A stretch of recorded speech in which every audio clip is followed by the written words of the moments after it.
Belakangan, seorang pendeta menunjukkan kekecewaannya karena banyak jemaat yang memilih menjadi mu'alaf. Di tengah isu ini, Koh Donditan hadir memberikan tanggapan dengan tenang dan bijak. Seperti apa pandangannya? Mari kita simak bersama. Orang-orang Islam, semoga kalian ada nonton. Jangan percaya itu Donditan, percaya dong tokoh-tokoh agama Islam kalian kayak NU tuh keren. Hargai orang beda agama. Kami tidak pernah ganggu agama kalian. Ini satu nih dia datang bikin kacau. Jangan percaya dia. Jangan percaya ajaran bodoh dari anak setan nama Donditan. Yang setan-setan begini harus omong terang benderang supaya anak-anak kita tahu. Pasin setan lewat dong geser, jangan nonton. Itu maksud saya. Kenapa kok saya punya dasar apa bilang Donditan anak setan? Karena yang suka rubah-rubah firman cuma setan. Nah ini isi videonya kayak gini kira-kira. Saya kemarin tanggapi ini mu'alaf satu. Coba siap video dong. Donditan. Kedengeran nggak? Suka kutip-kutip ayat baru ajar bikin Kedengeran? kacau. Kedengeran nggak? Iblis satu. Perhatikan. Dia memang iblis omong saya. Dia memang iblis. Saya bisa buktikan oleh iblis punya. Waduh. Dia Malang Arsenal. Ini gayanya ala Ayubi Channel nih. Iya, reactionnya lah ya, caranya ya. Masih terkait videonya Pendeta Melato yang teriak-teriak, ngomel-ngomel di depan jemaatnya sampai mengatakan Donditan itu iblis, Waduh. Donditan itu setan, Donditan itu anak setan. Kalau ada videonya Donditan, jangan ditonton, digeser aja, nggak usah ditonton. Oh digeser aja kan, Jadi jangan juga ditonton. Pendeta Melato ini takut jemaatnya pada mu'alaf kalau menonton videonya kalau menonton videonya Koh Donditan, teman-teman. Kenapa? Karena Koh Donditan sering mensyahadatkan atau mengislamkan orang, khususnya ya memang rata-rata dari Kristen, itu teman-teman ya. Oke, kita langsung putar videonya. jangan percaya ajaran bodoh dari anak setan nama Donditan. Jangan percaya ajaran anak setan bernama Donditan. Hebat ya. Hebat pendeta ini, teman-teman. Yang setan-setan begini harus omong terang benderang supaya anak-anak kita tahu. Pasin setan lewat dong geser, jangan nonton. Itu maksud saya. Nggak boleh Kalau nonton. itu nggak masalah. Kenapa Itu kok saya punya lah, dasar itu apa hak. bilang Donditan anak setan? Nah, ini. Karena yang suka rubah-rubah firman cuma setan. Oh. Tidak Yang Rubah firman. Karena Jangan yang mati dulu. merubah-rubah firman cuma setan. Ya. Oh. Kalau ada tuduhan, kalau ada dugaan bahwa Koh Donditan merubah-rubah ayat Bible, laporkan saja. Penjarakan saja Koh Donditan. Berani nggak melaporkan Koh Donditan? Iya. Saya Cukup lah ya. bahkan Cukup. Itu aja udah cukup kok. Itu Jadi banyak memang udah. statementnya Tebel itu. cukup. Berarti poinnya Poinnya satu yang ketebak- merubah-rubah firman Tuhan adalah setan. setan. Iya. Terus Yang dialamatkan ke Koh Donditan. Itu dianggapnya satu. saya. Iya. Oke, pertama dia bilang kodon itu iblis. Coba dia suruh buktikan kodon iblis. Bisa nggak dia buktikan? Kita tunggu ya. Buktikan ucapanmu. Kau kan mengatakan di sini kodon ini setan, apa iblis. Buktikan. Berapa lama saya kasih waktu buat membuktikan ini? Ya. Nah, Coba buktikan. pertanyaannya juga merubah-rubahnya itu gimana kok? Maksudnya Kodon ini emang merubah-rubah firman. Nah itu yang menjadi pertanyaannya kan. Nah gini aja. Sekarang kita tanya lah ya. Kita tanya ke jemaatnya Pendeta Mel Atok sekalian sama pendetanya, gitu ya. Jadi pertanyaan ini mengembalikan kepada pernyataan Pendeta Mel Atok bahwa yang merubah-rubah firman Tuhan itu adalah siapa? Setan. Setan. Iya. Ini ada nih TB1 LAI, Oke. TB2 LAI. Terjemahan baru satu. Terjemahan baru 1 Terjemahan diterbitkan 1974, TB2 diterbitkan 2023. baru ya 2003 ya. Kita lihat kedua Bible ini yang diterbitkan oleh LAI ini sama-sama LAI ini, Asli ya berarti. sama-sama LAI loh. Ada yang berubah nggak? Ya, kita lihat. Di mana saya buka di Gue sini. malah demen gitu. Bentar. Wih, ada penjelasan singkatnya. Oh iya dong. Ayat berapa kau? Yohanes. Ini buat belajar sekalian nih lo nih. Waduh. Oke, kita kayak zaman sekolah minggu kok, bukan cepat-cepat buka Alkitab kok. Udah, gue mau dari tadi nih. Ayat Yohanes 4, ya ayat 19. 19. Ini Nah. udah. Itu TB2 kan? Ini tulisannya coba Nah, gini. Ini harus di zoom nih. Gini. Supaya nggak apa namanya nggak Nggak mengira-ngira. ambigu, Sini. ya. Nah, gini. Depannya mau kita lihat. depannya kasih lihat dulu lah, Oke. ya. Depannya dulu. Coba di mana? Depannya dulu ya. Asli apa enggak? Nah, tuh. Coba di zoom nih. Kelihatan nggak nih? Ini dulu. Itu dulu. Ya, kelihatan nggak nih? Coba baca nih. Yang atasnya paling atas apa? Alkitab terjemahan baru. Oke, zaman Tahun, baru ya. tahun. Nih tahunnya nih di sini nih sebentar. Sini aja kok yang gini. Kayak gini. Nah itu tuh situ. Ini lihat nih. Alkitab Bacain. Alkitab LAI tahun berapa? 1974. Jadi ini terjemahan baru ya. Ya. Nah, sekarang ini. Ini kebaca nggak? Udah nih, kebaca nggak nih? LAI 2023. Cetakan kedua, edisi kedua cetakan tahun 2023. Yang di bawah TB1, yang di atas TB2. Ya. Coba yang di atas baca. Coba lu baca. Kata perempuan itu kepadanya, Hmm. Tuan, nyata sekarang padaku bahwa engkau seorang nabi. Nah, ini TB1 baca lagi. Kata seorang perempuan itu kepadanya, Tuhan, nyata sekarang padaku bahwa engkau seorang nabi. Berubah nggak? Berubah tua jadi Tuhan. Ya. Berubah nggak? Tuan dan Tuhan. Yang berubah siapa? Nggak setan. tahu siapa yang merubah. Kalau menurut pendeta Melato kan yang merubah-rubah firman Tuhan kan setan. Nah, ini yang berubah siapa? Udah. Ini yang berubah siapa? Biar netizen yang menjawab. Nah, setan bukan?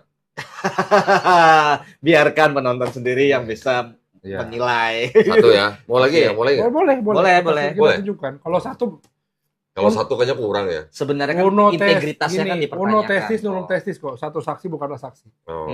Nah ini dari sisi pengacara yang bicara kondang nih. Harusnya 3. Nah, Ya, karena kita nggak punya saksi berarti alat bukti kan gitu. yang bawah TB1, yang atas TB2. Lu baca yang apa sedikit baca yang TB1, Glenn baca yang TB2.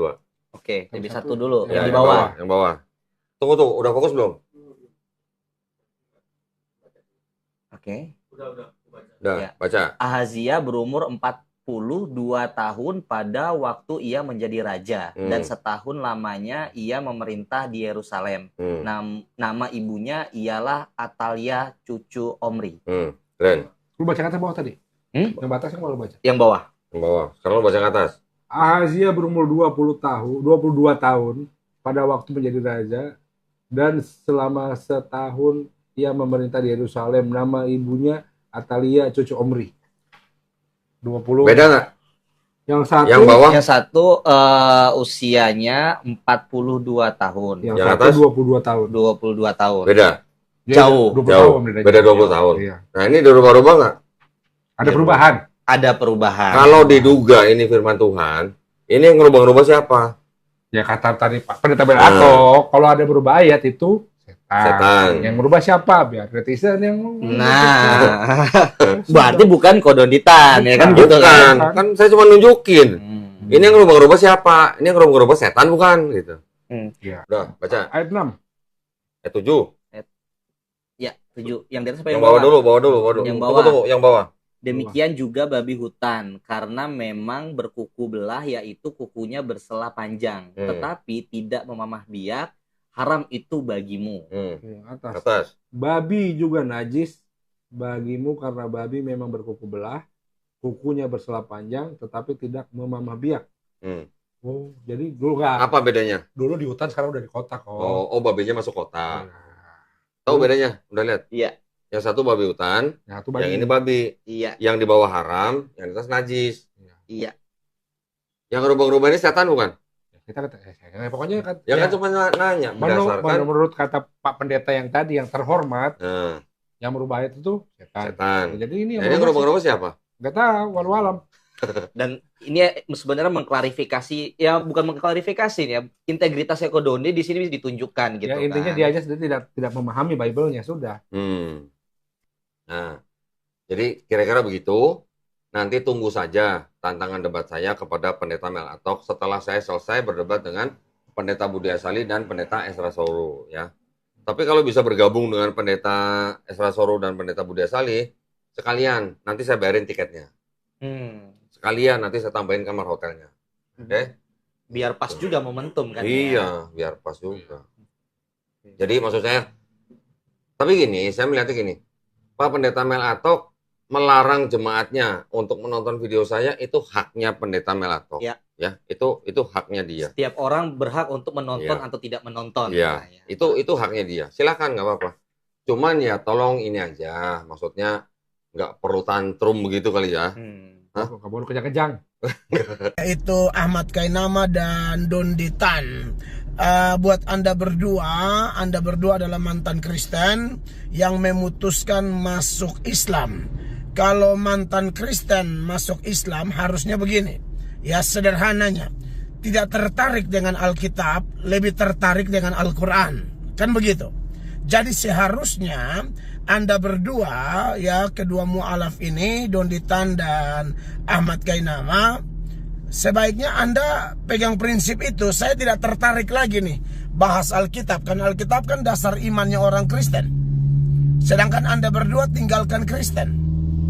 Nah, tapi faktanya di sosial media kami pantau, Anda berdua kok kurang bahas Al-Quran ya. Lebih banyak bahas Alkitab, dan sudah gitu pembahasan Anda semua, ya mualaf-mualaf siapapun termasuk Anda berdua, itu kan ngaur semua, salah. Ya, ngaco begitu kan. Dan buat semua orang Islam, kalian tuh agama besar. Jangan percaya mu'alaf-mu'alaf yang tiba-tiba nongol-nongol masuk di Islam, lalu bukannya belajar Al-Quran, bukan mengaji dengan baik atau mengkaji Al-Quran dengan baik, lah malah bahas Alkitab secara ngaco, ngaur, provokatif, dan kalau tidak hati-hati bisa menimbulkan ujaran kebencian yang berpotensi mengadu domba kita sebagai anak-anak bangsa. Janganlah ya. Di orang Islam sendiri, kalian yang sudah merasa diri pintar, bahkan mungkin sudah pakai label ustadz dan lain sebagainya, yang dari Kristen masuk ke Islam, harusnya bangun orang Islam dengan benar, didik orang Islam dengan tuntunan Al-Quran, kan kira-kira begitu ya. Oke. Jadi buat Anda berdua ya, buat saudara Ahmad Kainama dan Dondi Tan, saya melakukan ini dengan setulus-tulusnya, dengan akal sehat. Saya menyampaikan ini kepada Anda berdua. Kami peringatkan, Anda jangan bahas-bahas Alkitab lagi ya. Sebab pembahasanmu ngaco, ngaur, tidak berbobot, dan Anda memutarbalikkan kitab-kitab suci yang Anda tidak pahami dengan benar, yang sudah Anda tinggalkan. Itu masalahnya. Anda berdua juga jangan merasa bahwa Anda berdua itu bisa meruntuhkan kebenaran Kristen yang di Alkitab. Tidak bisa.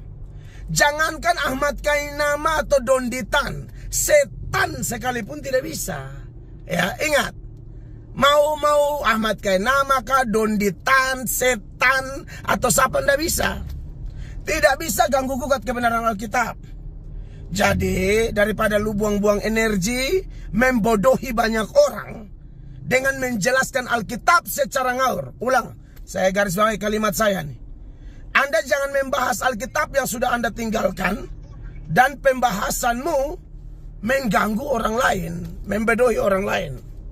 Saya sebagai pendeta, sebagai orang Kristen Indonesia, ya, karena kami kalau sudah bicara Kristen, kami tidak pandang mana-mana, Kristen itu cuma satu. Karena Tuhan kami adalah Yesus Kristus, maka kami tidak bisa membiarkan orang-orang yang tidak memahami iman kami lalu berkomentar sok-sok pintar. Ingat, saya ingatkan yang berikut lagi buat kalian bahwa sudah banyak bukti ya, orang-orang yang menghina-hina Alkitab akhirnya selesai. Perpindahan keyakinan adalah keputusan pribadi yang tak bisa dipaksakan. Setiap orang berhak mencari kebenaran menurut hatinya masing-masing. Terima kasih telah menyaksikan. Jangan lupa like, komentar, dan subscribe untuk konten reflektif lainnya.